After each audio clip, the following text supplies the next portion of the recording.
ዛሬ ሮሜ ምዕራፍ 1 ከ1 እስከ 7 ያለውን ክፍል የጳውሎስን ሐሳብና የአዲሱን ዘመን የመንፈስ ዘመን ጉዳይ አብረን እንድናይ ነው እንድናጠና ነው ትንሽ ነገር እንድንመለከት።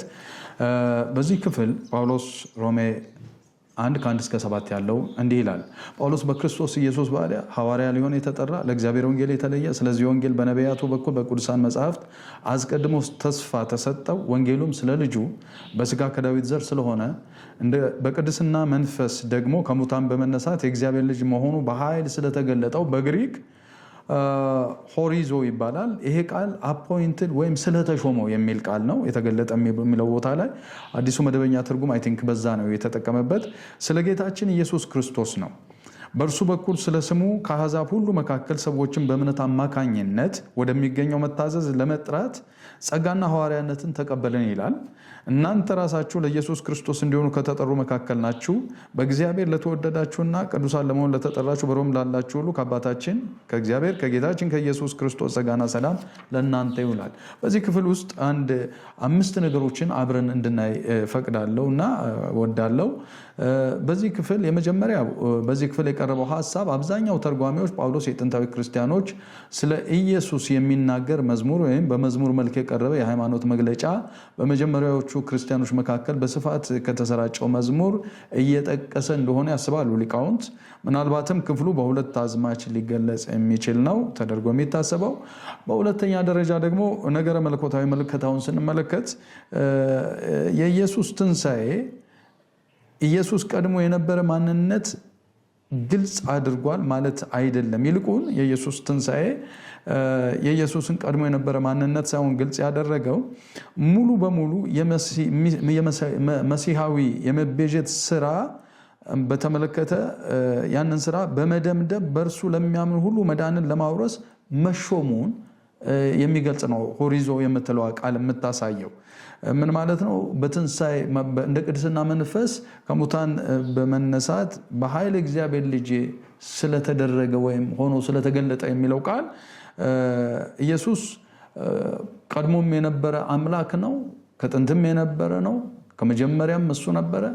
ነገር ግን እቺ ቃል የምትናገረው የመሲሐዊ የመቤዠት ስራውን መፈጸሙንና በዚህ ስራ ደግሞ መዳንን ለማውረስ እሱ በሰራው ስራ መዳንን ለኛ ለማውረስ እንደተሾመ የሚያሳይ ቃል ነው። ሶስተኛ በዚህ ቦታ እንድናይ የፈለኩት በተጨማሪ ኢየሱስ በትንሣኤው ጊዜ እግዚአብሔር ልጅ ሆነ ማለት አይደለም። ምክንያቱም እርሱ ቀደም ብዬም እንደገለጽኩት ሁልጊዜም የእግዚአብሔር ልጅ ነበርና ነገር ግን የእግዚአብሔር ልጅ በኃይል ሆነ ይለዋል እዛ ላይ ከሞት በተነሳ ጊዜ እንጂ ቀድሞም የእግዚአብሔር ልጅ ነው። እግዚአብሔር ወልድ የምንለው እሱን ነው። ከጥንትም ነበረ። እርሱ አምላክ ነው። መጀመሪያ የለውም፣ መጨረሻም የለውም። እርሱ ጌታ ነው እና እዚህ ቦታ ላይ የእግዚአብሔር ልጅ ተደርጎ እንደተሾመ አድርገን የምናስብ ከሆነ ወይም የእግዚአብሔር ልጅነቱን ከዚህ ቦታ ላይ አገኘ ብለን የምናስብ ከሆነ እንሳሳታለን። እዚህ ቦታ ላይ ቅድም እንዳልኩት መሲሐዊ የመቤዠት ስራውን መደምደምና ያንንም አውራሽ እንደሆነ ለማሳየት ጳውሎስ የተጠቀመበት ቃል ነው። በሌላ አነጋገር አራተኛ ሐሳቤ ምንድነው? ቁጥር 3 እና 4 ላይ ያሉ ክፍሎች የክርስቶስን 2 ባህሪያት ሳይሆን የእርሱን ህልውና 2 ደረጃዎች የሚያሳዩ ናቸው። እንደሚታወቀው የጳውሎስ ነገረ መለኮት መሰረት የሆነው የሥጋ መንፈስ ንጽጽር በሮሜ መጽሐፍ ውስጥ በስፋት የሚታይ ነው። ሳርክ የምንለውና ተፈጥሯዊውን ሰው ለማሳየት በሥጋ የሚለውን ቃል የሚጠቀምበት ሲሆን ሁለተኛው ደግሞ የቅድስና መንፈስ ወይም ከትንሣኤው ጋር ተያይዞ የተጠቀሰው ነው። ስለዚህ ሥጋ የሚለው ቃል የሚያልፈውን አሮጌ ዘመን የሚያመለክት ሲሆን መንፈስ የሚለው ቃል ደግሞ በክርስቶስ የቤዛነት ስራ የተጀመረውንና አዲስና ኃይለኛ የሆነውን የእግዚአብሔር መንፈስ ስራ የተከናወነበትን አዲሱን ዘመን ወይም የእግዚአብሔር መንፈስ ስራውን የሚያከናውንበትን አዲሱን ዘመን የሚገልጽ ክፍል ነው። ስለዚህ አምስተኛው ሐሳቤና መደምደሚያ ምንድነው? በዚህ አዲስ ዘመን ስለዚህ ይህ አዲስ ዘመን የሚገለጠው በምዕራፍ 6 እና ከምዕራፍ 12 እስከ 15 ባሉት ምዕራፎች